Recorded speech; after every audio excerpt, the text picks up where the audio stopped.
Okay, so let's now say I gave you a problem where I want you to tell me whether 2 over 11 is larger or smaller than 2 over 5. So I need to know whether this is less than or greater than 2 over 11 greater than 2 over 5. Now, whenever you're given problems like that, the first thing you've got to do is work out. You can't guess. I don't want you to ever guess. What you need to do is, first of all, just like when we add or subtract fractions, we've got to make the denominator the same. Once you've got a common denominator, you can immediately work out whether one fraction is larger or smaller than the other, because the denominator is the same. So how do we make the two denominators the same? Remember, the easiest way is to multiply them together.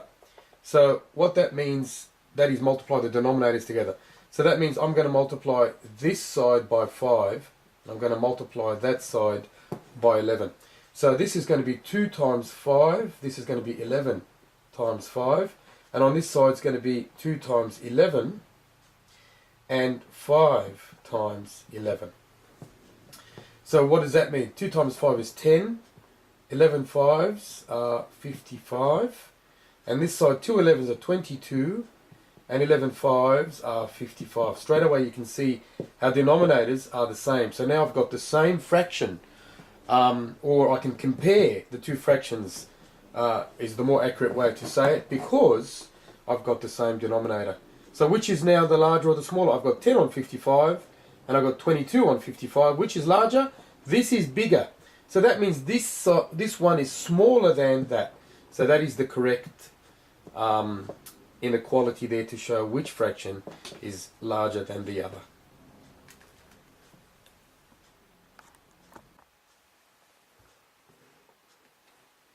If I'm given a question like this, where I'm asked which of these two numbers is bigger, the 4 on 25 or 14%? Well, before we can solve this problem, we've got to make them both into fractions, and both fractions have to have the same denominator, a common denominator. If I've got two fractions with a common denominator, then it will be easy to tell which of the two fractions is the larger or smaller. So let's rewrite this as fractions. So that's already a fraction, so we'll leave 4 on 25 the same. Let's change this to a fraction, and 14% is the same as saying 14 over 100. So we're part way there now. So now we've got fractions on both sides, but how do we make the two denominators the same? Well, I can make 25 to 100 by multiplying 25 by 4. So if I multiply the bottom here by 4, I've got to multiply the top by 4.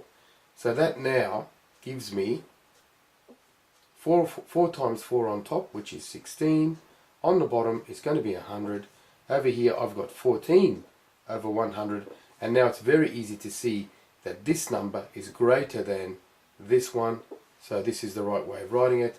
So then my answer set will be that 14 over 25 is greater than 14%. And this is my finished answer.